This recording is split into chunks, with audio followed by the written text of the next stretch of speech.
Since nabanggit na din po natin mga kababayan, yung mga pugante, eto din may experience din 'to na naging pugante, eh. Since nabanggit na din po natin mga kababayan, Mindanao, banggitin na din po natin yung tumatakbo ng senador na ayaw pumunta sa Senado. Eto ho, ayan kampo ni Kibuloy.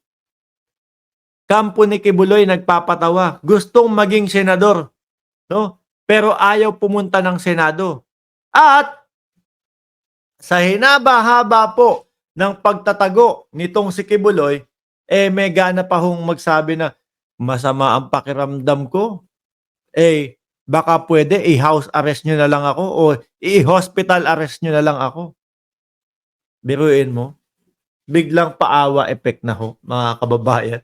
At eto ding tao na to, ang dahilan ho, mga kababayan, kaya yung mga supporter o yung mga sumusuporta sa kanya, ayun, nahaharap po sa sedisyon na kaso. Sa pangunguna po nung kanyang attorney na kung ano-ano po, mga kababayan, ang pinagsasasabi tungkol sa batas ng Pilipinas. Wala pong iba, kundi si Torion. Biruin mo, no? Pati sila nadamay. Gusto lang naman nilang protektahan si Kibuloy, pati sila nadamay. Paano kung lumagpas ho sa kanilang sa kanilang mga karapatan? Linagpasan ho yung karapatan, nandoon umaharang. Baka nga kung may tangke ho yung ating mga kapulisan, baka gumano na yan si Torion, eh. Sabi naman po ng mga kaalyado nila doon sa SMNI. Ano sabi doon ng mga kaalyado nila sa SMNI? Ano daw? Binubusalan daw yung kanilang karapatan. At take note, mga bossing, pati po si Lord nadamay. Pati po si Lord, mga kababayan, nakasuhan na. Mark, ano bang tinutukoy mong Lord? Bakit naman pati si Lord makakasuhan? Pati po si Lord, ano ba pangalan? Pati po si Lord Byron Cristobal, yung pala tunay na pangalan na nun, Lord Byron Cristobal ay nadamay na po, mga kababayan. Sangkot po sa kakasuhan ng sedisyon. Pakinggan na po natin ito. Nagre-request po sila ng house arrest para kay Kibuloy. Kinumpirma ni Attorney Israelito Torion na ibinasura ng Pasig Regional Trial Court ang hiling na hospital arrest ng kampo ni Apollo Kibuloy. Ayun. Basura. So wala. Stay lang sa Oblo. Hindi ka ba masaya dyan? At least dyan meron ka pa ding apostoles. At least dyan meron kang siyam na pastoral. Yun nga lang, hindi above, no? Medyo hindi mahabang amoy palmolive na buhok ang maaamoy mo dyan. Kung hindi, pwede mo naman silang pagsabunin ng palmolive. Di ba? Tas tabi-tabi kayo matulog dyan. Diyan ka na lang, hospital arrest pa. Lakas-lakas mo naman. Sabi mo nga, di ba, doon sa iyong tawag doon, mga kababayan, doon sa ni-record niya, hindi ako pahuhuli ng buhay. Tapos bigla, hospital arrest ang hiling. Mabuti na lang po, mga kababayan, at binasura. Di ho ba? Alam nila na, naku, paano nyo lang yan? Pa-effect nyo lang yan? Nahuli ko na, kung hindi kayo nahuli, wala kayong karamdaman. Ang lakas-lakas ng loob ninyong magtago, di ba?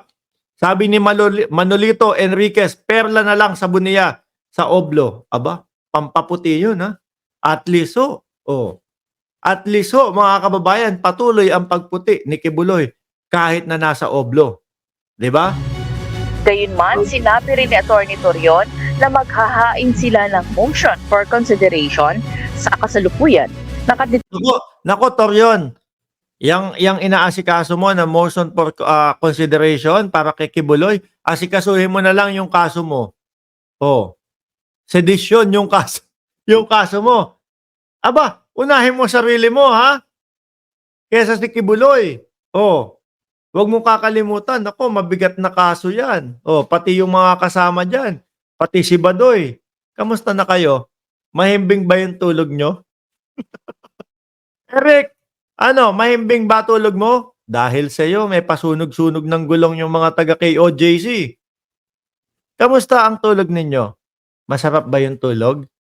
Na kayo yung nasa balita at may kaso kayo? Sedisyon? Tinesik Tibuloy sa Camp Crame habang hinaharap ang patong-patong na reklamo kabilang ang kasong qualified human trafficking na walang piyansa.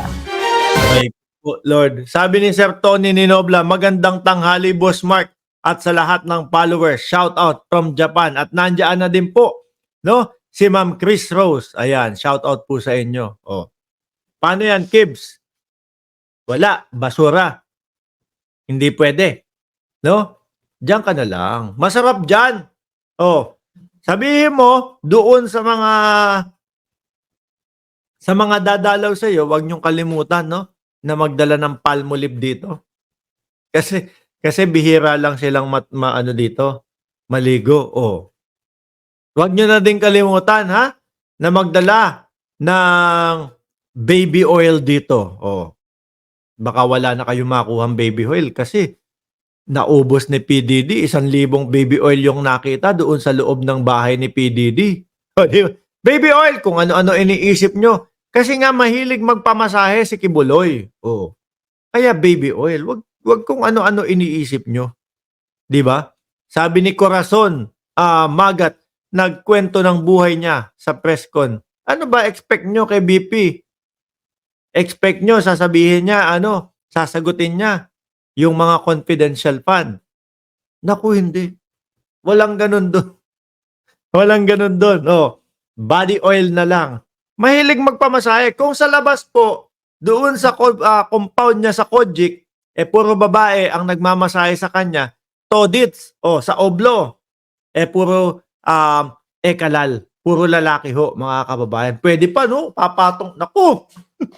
Papatong sa likod niya yung magmamasahe. Hahagudin ng gano'n, no? Tapos kumakaskas-kas ka sa wet packs ni Kibuloy Ratbo. Sorry na. Baka merong mga ano dyan. Baka merong mga minor dyan. Pasensya na po. Pakitakpan na lang po, no? Yung tenga ng mga minor de edad. No? Nakaupo sa likod ni Kibuloy. Nakadapa si Kibuloy na gano'n. Minamasahe, oh. Sarap pa! Kumakaskas na pala yung kumakaskas na, oh. Boss, okay ka palang masahihin. Malambot yung likod. Di ba ganyan? O, pagka yung mag-asawa, di ba? Papamasahe si mister o si Mrs. sa likod, di ba? Nakasakayo. Tapos, habang minamasahe. Kasi yun yung pinaka-komportable na posisyon. O, gano'n naman. Kaya tayo nasasabihan na Kaya tayo nasasabihan na ang babaw lang daw po ng vlog natin eh. Masarap mang asar lang kasi. Di ba? Oh, ikaw ba naman? Pinagtaguan ng batas ng napakahabang panahon tapos biglang sasabihin, meron silang karamdaman. Gusto house arrest o kaya hospital arrest. Sino ba namang hindi mabubwisit? O di asarin na lang natin sila. Paano ulit? No? Kunyari, yung dating mayor. Oh, yung kakosa ni Kibuloy, yung dating mayor. Boss, anong masahe? Oh, Shiatsu. Boss, Shih Tzu lang po yung alam ko eh. O sige, paano ba yung Shih Tzu na yan? Sasakay sa likod ni Kibuloy. Sa wet packs, nakaupo. Gumaganong gano'n, no? Tapos kumakaskas-kas sa wet packs ni Kibuloy. O sige na nga. Iwanan na natin yung kay Kibuloy, mga bossing.